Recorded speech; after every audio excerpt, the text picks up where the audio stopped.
अगर आप या आपके परिवार का कोई भी सदस्य खेती करता है तो ये खबर आपके लिए जानना बेहद जरूरी है। हिसार के चौधरी चरण सिंह हरियाणा कृषि विश्वविद्यालय ने धान के पौधों में बौनेपन के कारणों का पता लगा लिया है। फसलों में इस रोग की वजह से पिछले साल उत्पादन में कमी हुई। एचयू के वीसी प्रोफेसर बीआर कंबोज ने बताया कि यूनिवर्सिटी के वैज्ञानिकों ने धान की फसल में इन रोग के मुख्य कारण वाले वायरस की पहचान की है।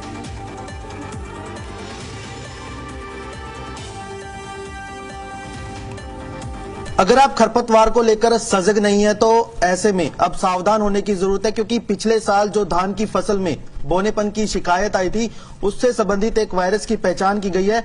ये वायरस जो है वो विशेष तौर पर खरपतवार से ट्रैवल करता है। क्या कुछ ये पूरा मामला है, तमाम पहलुओं पर बातचीत करने के लिए हमारे साथ हिसार के चौधरी चरण सिंह हरियाणा कृषि विश्वविद्यालय के vice chancellor doctor BR Kamboj मौजूद है। उनसे बातचीत करेंगे। उनके साथ पूरी टीम भी है जिन्होंने इस पूरे वायरस को खोजने में काम किया है। बातचीत कर लेते हैं। डॉक्टर साहब, सबसे पहला सवाल यही कि क्या है ये वायरस और इसका पूरा प्रभाव किस तरह से रहता है?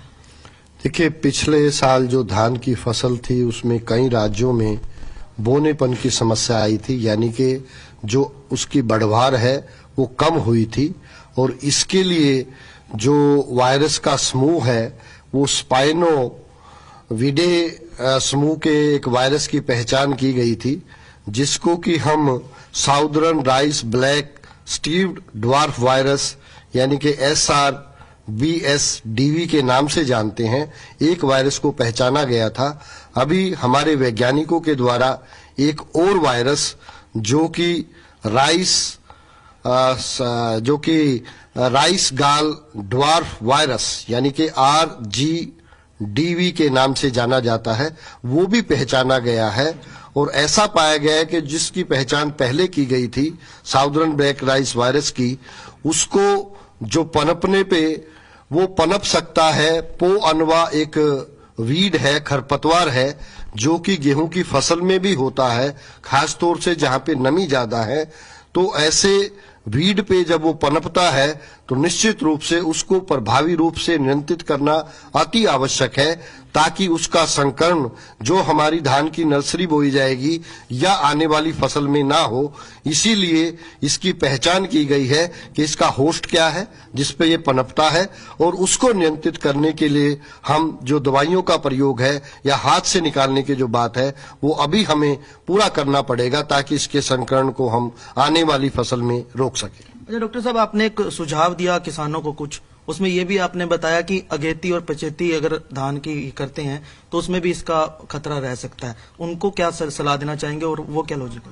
निश्चित रूप से कि जैसे हम धान की बिजाई जो रोपाई करते हैं वो हमारा 20 जून का समय है, तो निश्चित रूप से जो पौध की बिजाई है वो 25 मई के आसपास ही करें, यानी कि अगेती बिजाई ना करें।